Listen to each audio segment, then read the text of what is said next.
So Christian Brothers Construction here with Mike Ricke, you're the owner, and I work with you guys and we do stuff. We want to talk about if folks need a concrete apron or driveway apron where their driveway connects to their garage, it starts to sink and settle and you start seeing some issues. There might be holes in there. You might see that water's going down there. There's lots of different problems that they have. Now you guys help in Burnsville, Lakeville, Apple Valley. You go as far north as you were saying, even out to like Elk River, but Eden Prairie, Edina, Minneapolis, all those areas. You are a concrete company, but really you're foundation experts. But you guys do concrete aprons, right? Nope. And that's where foundations and concrete meet. Yes.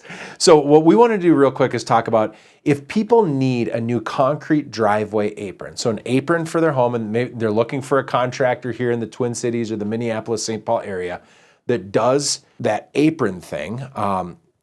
Now, there's two solutions real quick.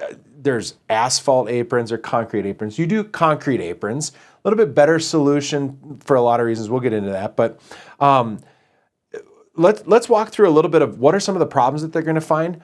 What are kind of the steps that you take to make sure that you're really addressing the core issue, and then let's get into what makes a better apron and why they should choose you.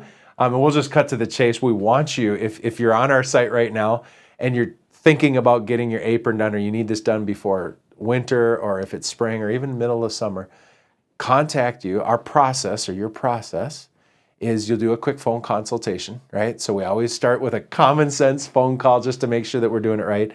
You also do an on-site inspection, right? Absolutely. And then what you'll do is you kind of come up with an estimate and a solution. And if we were to summarize you from what I've been learning, it's you're not the cheapest, you're not the most expensive, you're an excellent value, but we think we have a really good value proposition. So absolutely. Well, we start off, we always call ourselves water mitigators. And really why we say that is, honestly, we got to ask questions. Who, what, when, where, and why. And so what's going on? Now, aprons, a lot of times, really cut and dry. But it's about water, right? Well, it's a water, it's base, there's several different things going on. But so when we get out there, if we don't see it right off the bat, I don't have x-ray vision, I wish. But I'd want to demo, unless I can see that foundation, the only way is to demo that apron. So the reason why you're calling us is you've got issues to begin with, either settling, your apron is cracked or broken or chipping, whatever you want to name it. So we're going to assess and we can see the obvious right off the bat. And if it's not very obvious, we'll just, besides the cracking or whatnot, we'll demo the apron. So what you're saying, and this is what I've come to learn to appreciate about you, is you're not just coming in to do a quick concrete driveway apron here in Minneapolis. What you're really doing is you're always going to take the approach to make sure that you're paying attention to potentially big underlying issues. We were just talking about, I had a neighbor who they pulled out the driveway apron and the concrete guy just came in and put in a new apron. But when they had it out, I peeked in there and he had a gigantic, all the block underneath that connects to his foundations and the footing, all that had like rotted away and moved away. And then when they put down the new one, it was like the base wasn't very good. And you could tell it was a concrete contractor just coming in to do the fastest, easiest, cheapest apron. You guys take an approach to really, you're kind of like doctors. You always pump the brakes to kind of look and make sure that there's not underlying issues. That's what you're saying, right? Absolutely. Well, we do concrete and we do foundations. And like I said earlier, that's where they meet. So when we rip that concrete apron out, like if it goes fast and we can be in and out, great. But the thing is we want to make sure that we don't get a callback we want to give you a great product and we want to go and sleep at night. So we're going to ensure that water's not getting in there. You got the proper base, everything's even. We want you to make sure you get a good product. And so if we rip open that apron and we find the block is damaged, there's erosion, or we see grade that's improper, or we see gutters that are going down that have been created that were part of the problem of why we're there in the first place, we're going to offer solutions from how do we get that water away? Can we repair your foundation? And there's a couple different solutions there. But yeah, we want to bring this back to the way it should have been when it was originally built. So that they don't end up spending bigger money down the road. Absolutely. And I think it was really interesting how you were saying, there's kind of two spectrums right now. There's concrete companies that'll go out there and they're moving so fast. They're so busy in the compressed season. You got winter and spring and they're trying to go as fast as they can. So they don't pump the brakes to really slow down, or they might not know. Like a lot of, they just don't know about foundations. So they'll put Band-Aids on things that shouldn't have Band-Aids on them. Well, if you just take a concrete guy, that's all he does. And so a lot of times I don't blame them because they don't understand. Like you said, they don't know. When you open up that apron, they don't see that the foundation's bad. Well, that foundation supports the roof and garage, all that stuff. Well, guess what? They don't do that. So they don't relate and go, oh, I should fix this now. Because they're not correlating the two, because we're in foundations. That's what we do as part of it. So we understand, hey, you got a bigger issue here. Your supports for your garage are being eroded away. And that's the other thing, is a lot of times people don't want to deal with it. They don't want to jack up garages. They don't know how to support buildings. They don't want to work under them. We do that. We know how to do it properly, keep your building safe, keep us safe. That's a win-win in our book. And then we can actually fix the problems and bring the right solutions. So while you're there, you'll be able to assess it. And so on one side, there's guys that are too fast. They don't even know. They just kind of, let's put the driveway apron down. And on the other side, we talked about, there's contractors out there that, like, no matter what, they're finding gigantic problems. You guys really have a conscience that you want to make sure that you're never overdoing things. You're providing just the right solution that's wise. And I think that every time I visit with you and I hear your heart behind how you're analyzing things, you're trying to be wise. You're trying to equip them to understand, hey, here's some of the stuff going on. You're not trying to always sell a foundation project to everybody. You do quick and easy aprons too, but you're always going to start by saying, hey, are there underlying issues? And then you talked about, what were the two things? It's apron or water and slope or whatever you were talking about. You always start with. So it's always, as far as masons and foundations, concrete, aprons, one and two is gutters and grade, and they're interchangeable. You can make arguments. So that means for make both. sure you have gutters that are carrying water away, and make sure that they're not just going right back into your foundation, which we find. You go, oh, you have a huge hole in your foundation, and guess what? We usually find 9 times out of 10. A gutter exit literally right pouring there, right and there. it's going. I'm like, oh, so get your downspouts, get your downspouts, get a drain towel going.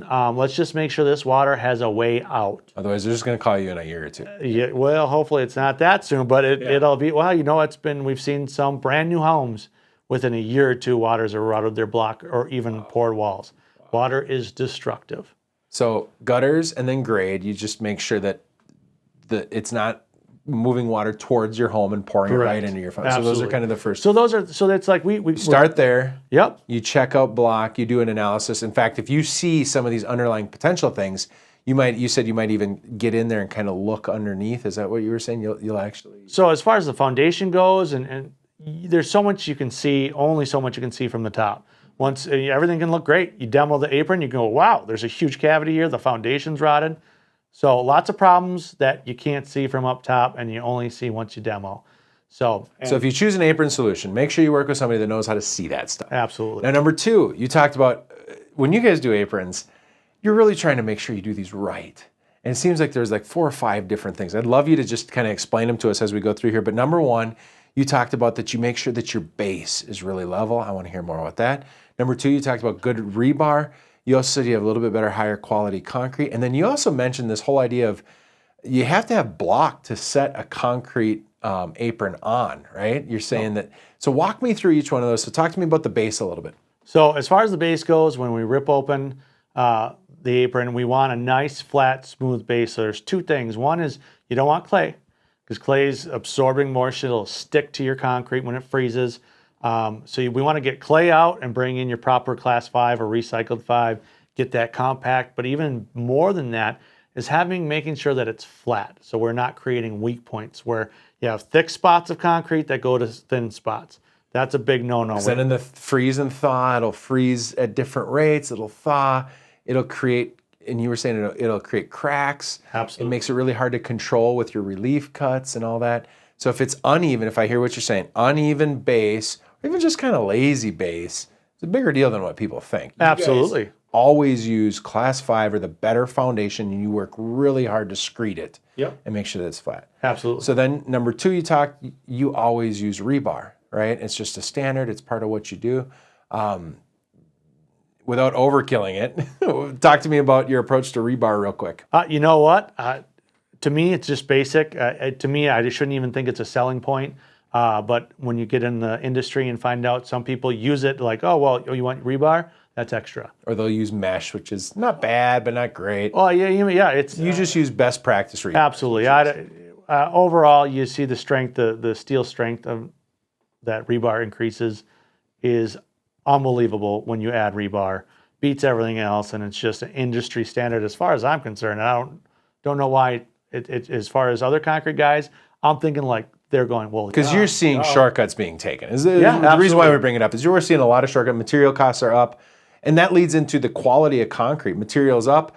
You're saying that they're starting to use this, what was it, fly ash? Or there's different concoctions of concrete that people are using that maybe subpar, especially while costs are high here in 2022? Well, especially now, it's even made the issues worse. But contractors want to get the job, so they sell it cheap.